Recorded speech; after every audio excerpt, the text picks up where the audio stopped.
Senhoras e senhores, eu sou o Tadeu Rodrigues, esse é o podcast Literário Rabiscos, mais uma semana falando sobre literatura contemporânea no Brasil. E já começamos com a participação tão famosa da Adília, né? Que às vezes ela late, vocês de casa sabem muito bem disso. E eu gravo em casa, então vocês já viram, né? Quero falar dos meus recebidos da semana. Recebi um livro maravilhoso da Bianca Monteiro Garcia, Breve Ato de Descascar Laranjas. Eu amei esse título, que saiu pela Macabea e pela editora Sete Letras. A Bianca é um talento e é isso. Obrigado, Bianca. Vou ler e vamos bater esse papo aí aqui no Rabiscos. A editora Rocco me enviou o livro Dois Mortos e a Morte e Outras Histórias, do Tanto Tupiaço. Tá maravilhosa essa edição também, que é do Fernando Gurjão Sampaio. Valeu, editora Rocco, pela parceria aí de sempre. O Folha de Relva, do meu querido amigo Alexandre Stout, mandou A Sombra de Sofia, da escritora Andréia Modesto, que saiu aí pela Folha de Relva. Bruno Fontes, querido Bruno Fontes, poeta das redes, tem aí vários seguidores, está sempre despontando aí com bastante maestria nas redes sociais e declamando também. Está lançando o seu novo livro pela editora Planeta, As Menores Histórias de Amor do Mundo e Outros Absurdos. Obrigado, querido. Vou ler e comento aqui também. É isso, se você está ouvindo a gente pelo Spotify, ia pedir para você colaborar com Rabiscos, dando 5 estrelas aí para a gente. Ajuda a gente a chegar, ajuda o Spotify a divulgar também. Se você está ouvindo a gente pelo iOS, pelo Deezer, favoritar, ajuda bastante que o nosso trabalho chegue mais longe para mais pessoas. É isso, vamos ao papo. Estou empolgadíssimo com o papo de hoje. Eu vou falar com o Luiz Bargman, que é documentarista e pesquisador, e organizou o livro, que é o álbum de fotografia do Mário de Andrade, Viagem ao Nordeste Brasileiro, 1928 e 1929. Traz fotos e material inéditos aí do ilustre escritor e poeta, que tanto se dedicou a estudar e escrever sobre a alma do povo brasileiro.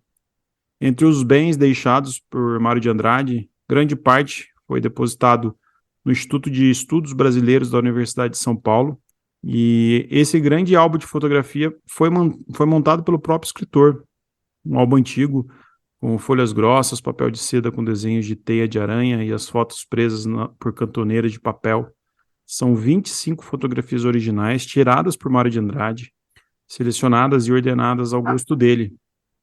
Além das imagens, o livro traz excertos de crônicas do escritor, publicadas na coluna O Turista Aprendiz, no Jornal Diário Nacional de São Paulo, e outras imagens da viagem que o poeta realizou para pesquisar a cultura do Nordeste.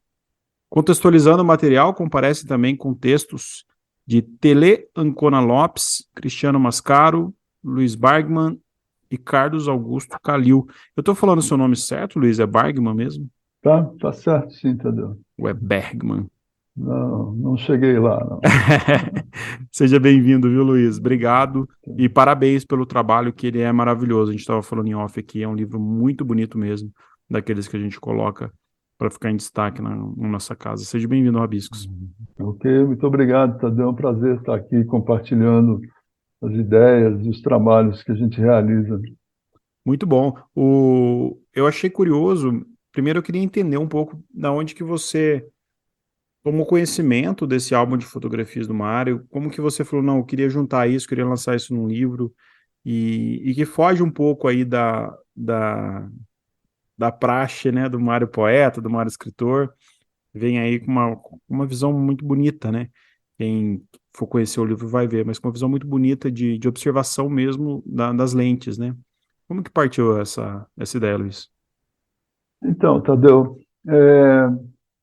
assim, além de alguns trabalhos do Mário de Andrade, assim, que são ícones, são marcantes, né, como Macunaíma, é, enfim, eu me aproximei mais propriamente do Mário de Andrade a partir da leitura de O Turista Aprendiz.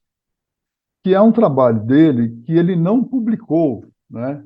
Ele elaborou esse trabalho ao longo de uma década e chegou num ponto do texto, O Turista Aprendiz, que ele considerou que iria publicar, né? Mas isso não aconteceu, ele faleceu em 1945 e, enfim, o trabalho não chegou a ser publicado por ele só veio a ser publicado depois, nos anos 70, pela professora Telêmaco Cona Lopes, que é a principal curadora do acervo do Mário de Andrade, lá na USP.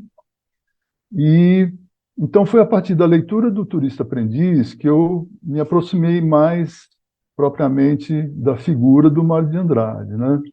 E o Turista Aprendiz, ele traz o relato de viagem que ele realizou em 1927 ao Amazonas, né? Ele viajou durante 4 meses, ele foi até Iquitos, no Peru, foi até Porto Velho, no Rio Madeira, e, e também contempla a viagem que ele fez ao Nordeste em 1928, final de 28, voltou em fevereiro de 29, ao Nordeste, a Rio Grande do Norte, Paraíba, Pernambuco, né? Então, esse livro ele é de uma riqueza fantástica, tá? É realmente um livro que eu recomendo as pessoas conhecerem. Ele está disponível no site do IFAM para download gratuito, né? O Turista Aprendiz é uma narrativa muito, muito rica do ponto de vista Eu literário, do não li ponto de esse vista de livro ainda, O Turista criação. Aprendiz, mas eu já foi falado aqui, eu acho que quando a gente gravou com o Zé Almeida Júnior, que a gente falou sobre a semana de 22, eu acho que ele citou até esse livro. De fato, quero ler ele até. Ele é muito, muito interessante, sabe? Na Viagem ao Amazonas, ele tem um texto assim, extremamente criativo, onde ele transita entre o diário de viagem, documental, e um diário de ideias poéticas, de coisas que ele vai criando na narrativa, né? Então, e depois, na viagem ao Nordeste, ele fez uma viagem que foi muito de pesquisa da cultura, do folclore na região do Rio Grande do Norte, Natal, interior, foi ao sertão, né? E, e ele escrevia nessa viagem crônicas enviadas que foram enviadas ao jornal Diário Nacional de São Paulo, eram publicadas, né, ao longo desse período da viagem dele, as crônicas, numa coluna intitulada O Turista Aprendiz, né? E, e aí, o que aconteceu? Que o Mário de Andrade, ele tirou fotografias nessas duas viagens, né? O Turista Aprendiz, ele tem uma relação muito forte com a imagem, com a fotografia, né? Nessas duas viagens, uma em 27 e a outra em 28, ele tirou em torno de 1.200 fotografias, né?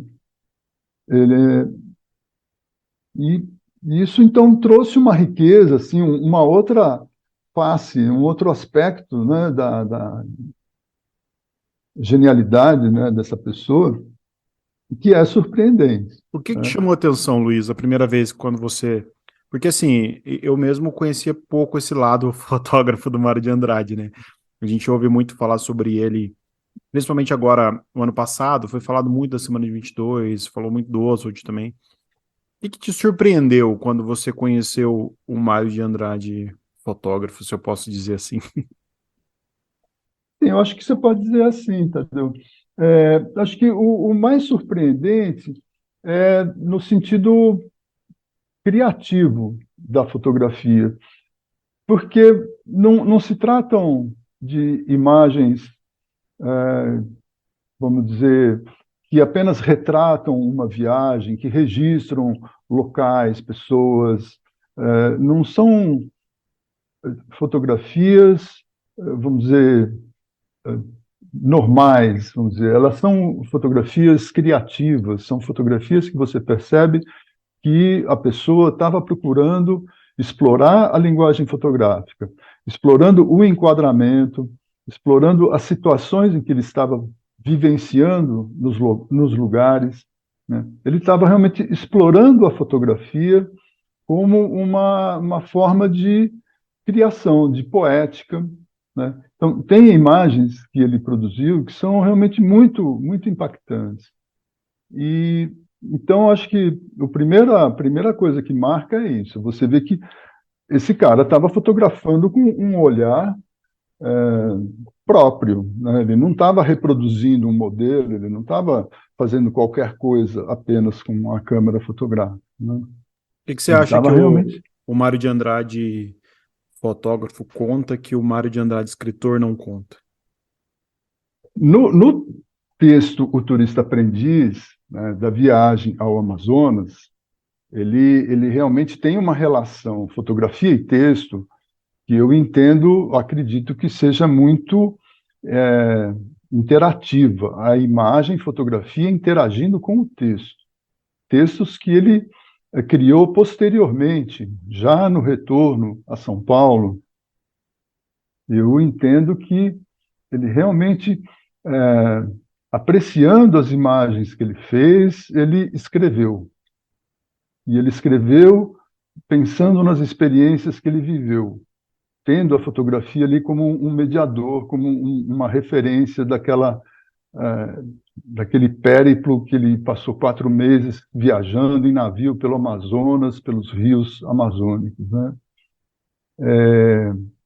Então, eu acho que há uma grande interação de fotografia e texto nisso Você aí, acha né? que é, o meu estado leigo de conhecer a obra fotográfica do Mário de Andrade, eu não sei se isso é mais corriqueiro do que se imagina, né, entre as pessoas. Por que se fala tão pouco disso, será, Luiz? Ou não fala pouco e a minha incompetência de ouvir a respeito é maior? Tadeu, eu acho que não se fala muito realmente, tá?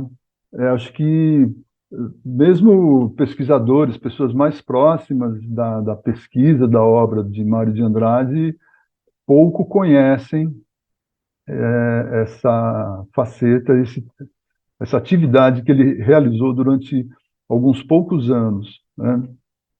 De fato, ele começa a fotografar, a partir dos dados que eu pesquisei, Mário de Andrade começa a fotografar em 1927, ao viajar para o Amazonas. Então, tipo, ele comprou a câmera, embarcou no navio e foi, né?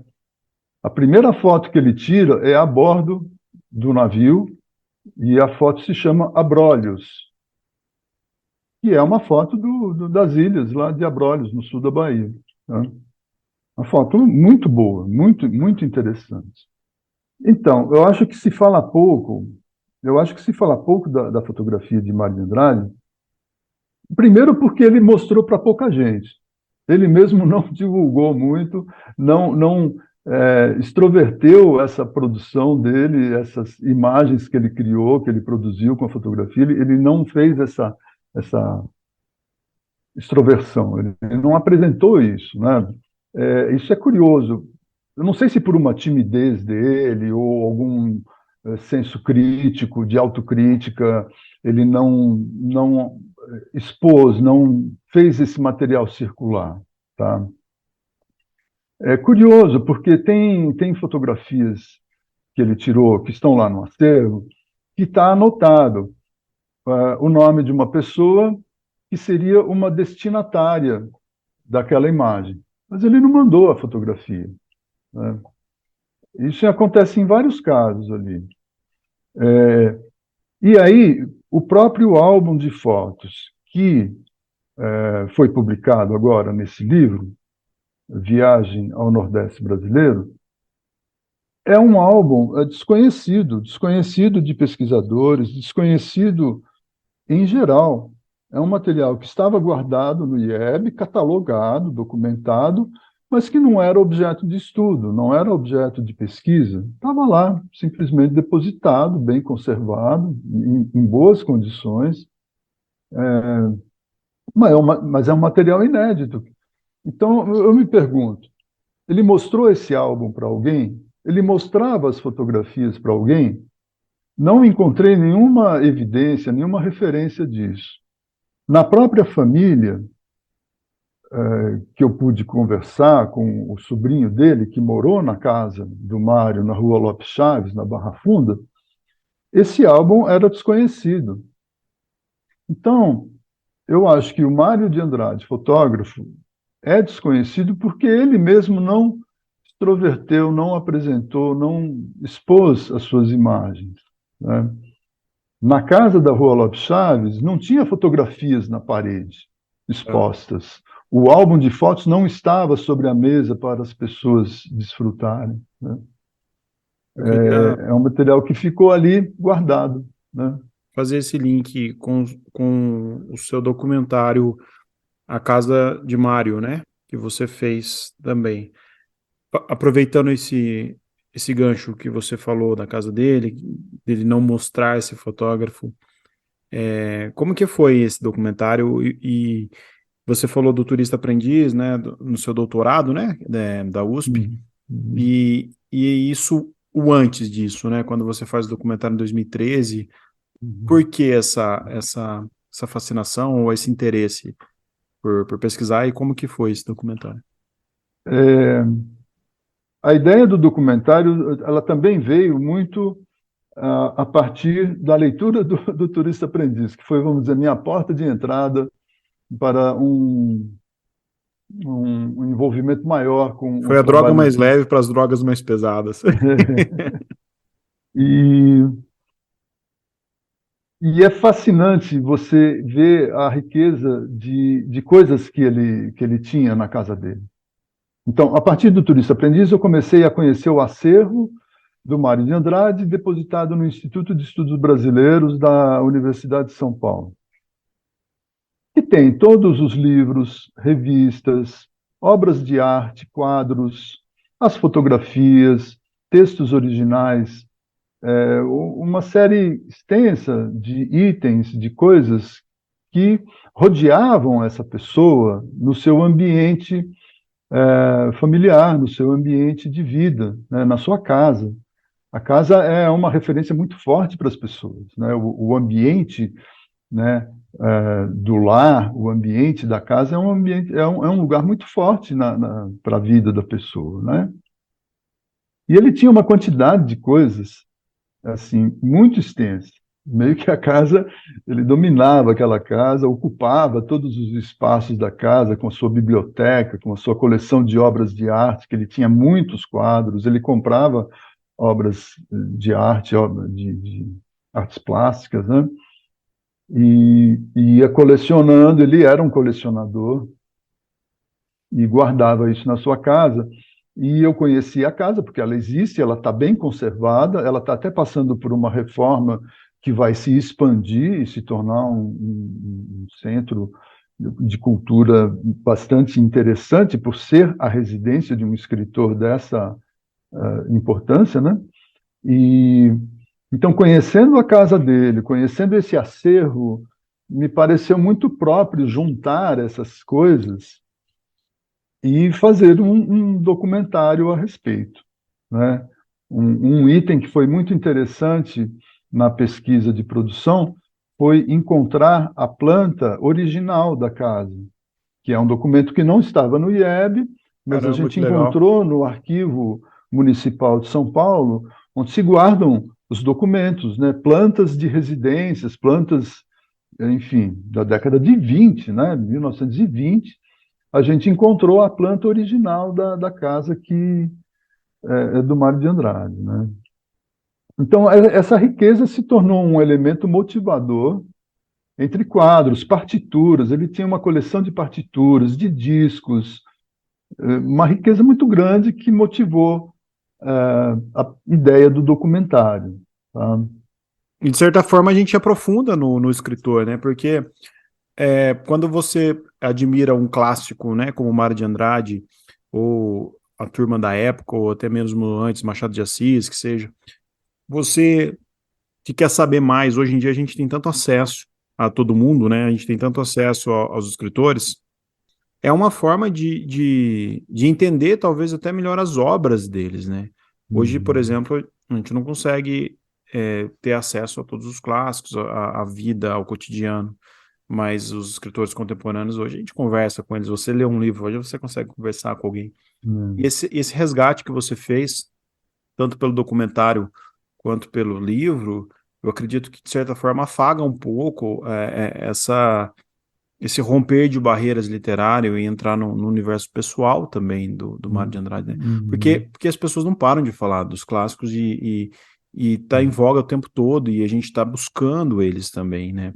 Isso eu acho Sim. muito, muito rico, né? Uhum. E Uhum. os textos que você escolheu para o pessoal que participou com você do livro, como que foi, Luiz? O que que você pensou e como que foram essas escolhas?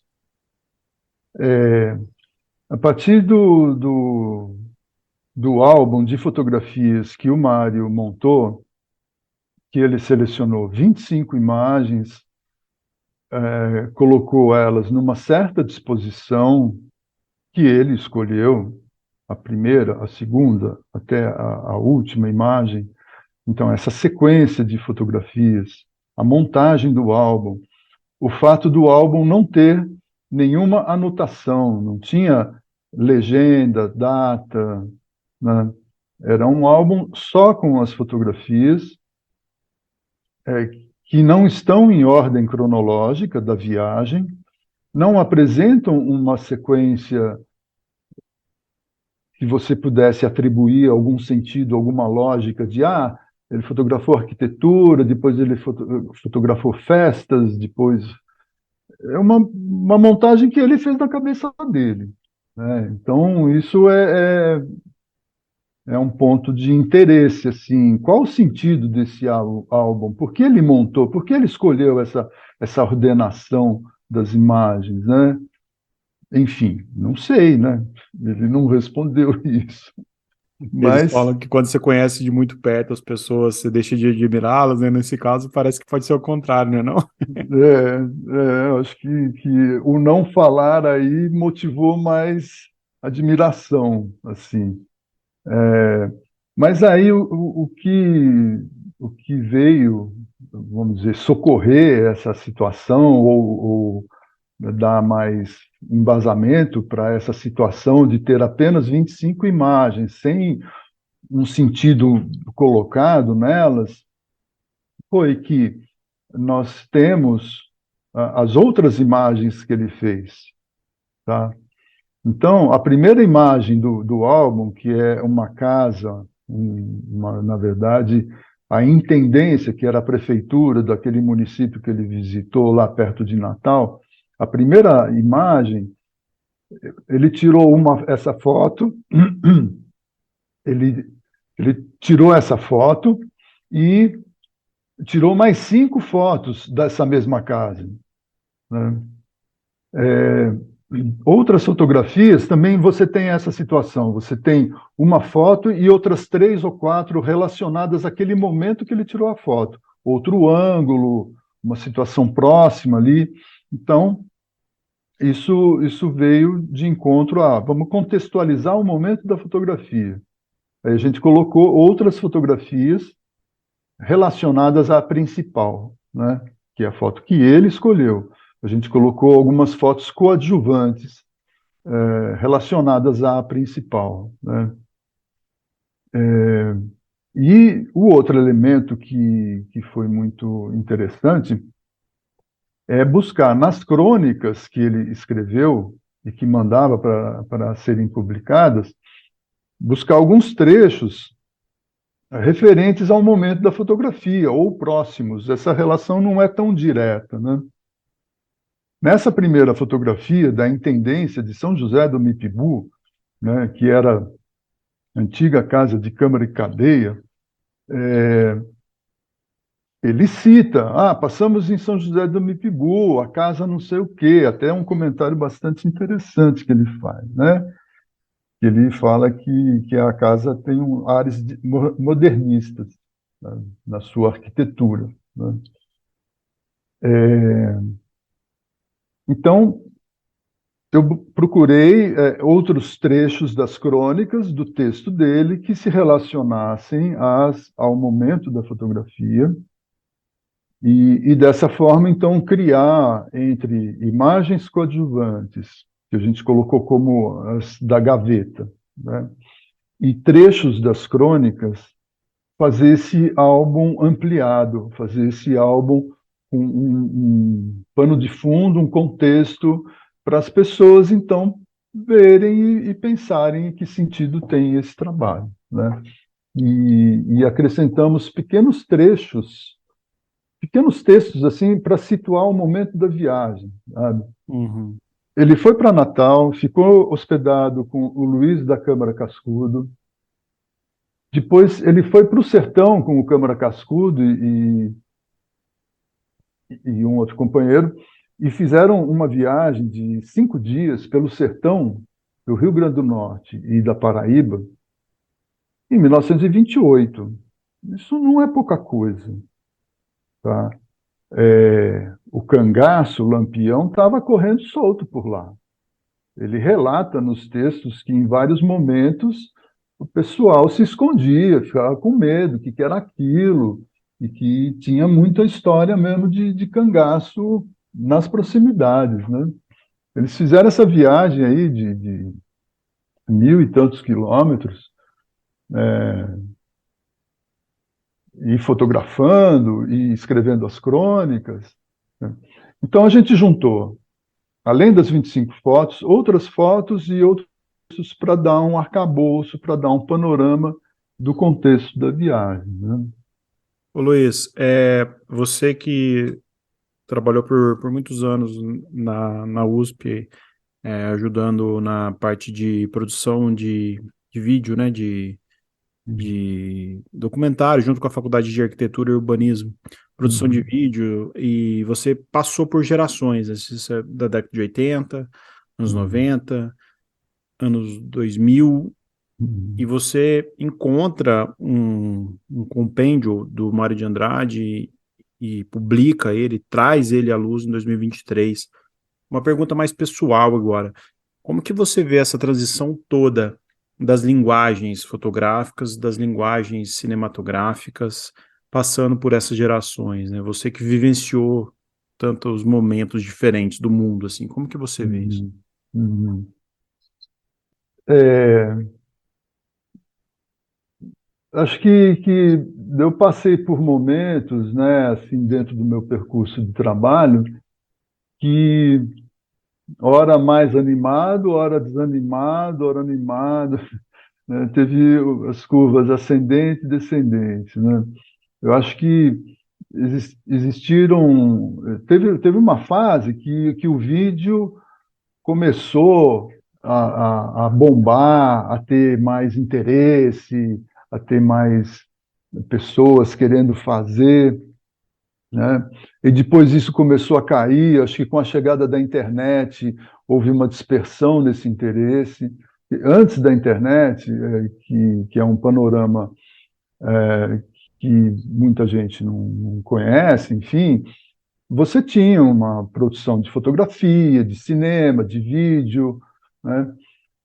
Quando a internet chegou mesmo, nos anos 90, isso criou outros focos de interesse, além dos próprios videogames, né? Dos games, né?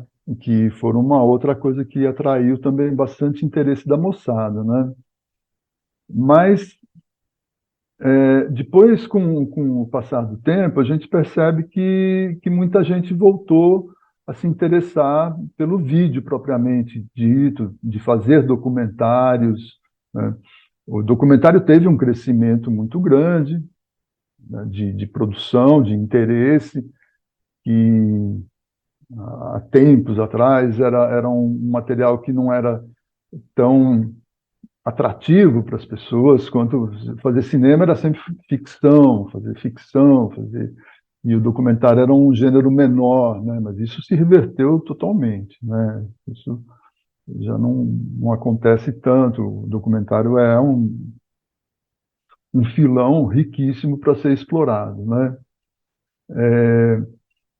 E eu acho até assim que hoje você pensar que o disco vinil, o LP antigo, está voltando a ser interessante para os jovens, para as pessoas, né?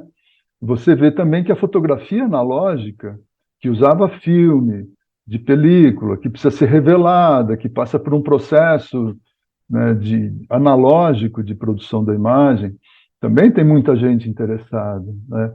Acho que você tem pessoas que têm um interesse imediato, fugaz, rápido, e quer fazer e sair correndo e tal. E tem pessoas que querem se aprofundar, querem conhecer os processos, querem entender como se produz a imagem, né?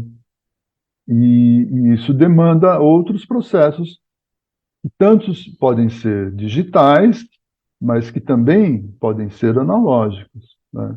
E eu acho que, aí também por uma questão de gosto, porque eu gosto, eu valorizo, né, essa prática, eu acredito que, primeiro, as coisas podem coexistir, e segundo, elas se complementam, elas se enriquecem, porque o que eu não acredito é fazer as coisas simplesmente no automático, né? Não, é só apertar o botão e pronto, né?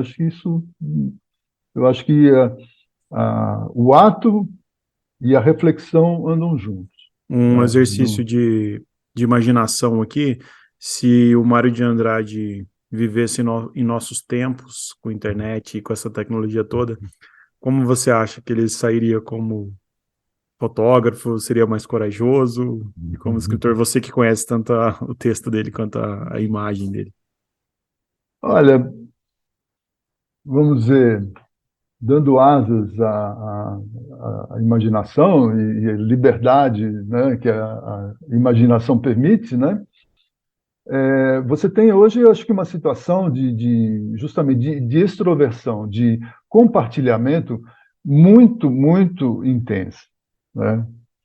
É, então, mas isso também sempre passa pelo lado pessoal de cada um, né? Se ele continuasse tímido, como me parece que era, acho que ele ia fazer um monte de coisa e não ia mostrar, entendeu? É, porque, de Talvez fato, o amigo dele, o Oswald, fosse mais exibido nos tempos de... é, exatamente, exatamente, né? De fato, ele entendeu muito bem o que ele estava fazendo. Ele era uma pessoa muito bem informada, antenada no contexto da época dele, né? Na época, no Brasil, a fotografia era uma fotografia bem tradicional. Paisagem, retrato, muito pouca coisa inovando na fotografia, na linguagem, né? Eu Mas fiquei ele admirado, tinha. eu fiquei muito admirado mesmo com as fotos do Mário de Andrade, porque são fotos conceituais, assim, algumas. É impressionante para a Uhum, época, na é, década de 20 um escritor assim, parar, é. nossa, A foto como do assim? Cícero Dias, cara, Pois que é, tá do Cícero assim, tá Dias. deslocado, tem aquela palmeira atrás dele, Impressionante, impressionante. muito, muito forte, né? E, e ele era um cara muito bem informado, ele recebia revistas da Europa, ele estava, assim, atualizadíssimo, porque fora do Brasil, na Europa, pelo menos, em outros lugares também, a fotografia estava avançando, ela não estava naquele formato reproduzir a realidade, no pictorialismo, a fotografia já avançava, né? Vários fotógrafos estavam experimentando a arte, né? E ele estava ligado nisso, então ele fez coisas muito, muito interessantes, né? Tava acontecendo, né? É, Ô, é. Luiz, para a gente ir para a reta final aqui, Uhum, papo muito bom, assim, me abriu muito a mente e eu tô apaixonado nesse livro. Várias uhum, pessoas que vêm aqui em casa eu já mostro, eu já conto um pouco dele. uhum. Para o pessoal ter acesso a ele, como que você está vendendo, onde que o pessoal encontra, como que o pessoal Tá, conhece esse trabalho riquíssimo. tá. O livro está à venda na Martins Fontes, né, pelo site, então você encontra o livro na Martins Fontes, está na loja da Paulista, né, em São Paulo. E também, aí, assim, contextualizando, a publicação do livro foi possível porque eu consegui apoio do PROAC, o Programa de Ação Cultural de São Paulo, que bancou, né, que me deu recursos para. Né, eu estava fazendo a pesquisa, tinha o apoio do Instituto de Estudos Brasileiros, mas a materialização disso em livro, eu não tinha recursos. Né. Eu estava fazendo a pesquisa, estudando o álbum, estudando o material, o acervo fotográfico. Mas foi com o PROAC que foi possível a sua publicação. E no compromisso com o PROAC, também com o IEB, nós colocamos o livro à disposição para download gratuito, está no site do IEB, né? Então, se a pessoa procurar IEB, USP, download, procurar o livro, vai achar, tá? E também está, porque é um objeto interessante, que tem uma bela diagramação, tem uma bela produção gráfica, está no site da Martins Fontes. Tá? Tá maravilhoso, ele físico tá bem bonito mesmo, assim, acho que vale muito a pena Só ter isso. para acrescentar um outro dado que acho que é interessante para divulgar essa figura, o Turista Aprendiz também está disponível para download gratuito em PDF no site do IFAM. Você procurar download, o Turista Ótimo. Aprendiz, IFAM, você vai poder baixar, e que é um livro primaço. Não, eu vou ler com certeza ele, eu tô super curioso, ainda mais você que partiu dessa pesquisa tão profunda, né, do seu doutorado e tal, parte dessas análises, e que vem tanto material rico, parte desse livro, né, do Turista Aprendiz. Cara, eu quero te agradecer muito, muito aí pelos ensinamentos, por essa luz aí na obra do Mário de Andrade, e desejo todo sucesso mesmo, parabéns pela obra, parabéns aí pelo caminho, e eu fico muito feliz de ver iniciativas assim, da gente resgatando os nossos escritores clássicos também, a gente trazendo para hoje, para as pessoas conhecerem, às vezes chegar nele de outras formas também, não apenas com uma leitura obrigatória de escola, mas chegar por um interesse, por alguma coisa que agregue também. Eu exalto muito isso. Eu quero mandar um abraço para a Marina, que trabalhei com a sua assessoria, e quando ela me procurou, ela contou a história, eu fiquei bem animado. Eu acho que é um papel nosso também falar das pessoas hoje, como você, que está fazendo um trabalho incrível aí. Parabéns, viu? Ok, obrigado, Tadeu. Legal a conversa. Assim, a circulação das ideias e dos conteúdos, das informações, é o que alimenta a nossa esperança. Foi ótimo, obrigado mesmo. Pessoal Ok, de casa, a gente vai ficando por aqui com Rabiscos dessa semana. A gente volta semana que vem com mais alguma entrevista, com mais algum papo sobre literatura contemporânea. É isso, um beijo a todos, bom dia, boa tarde e boa noite.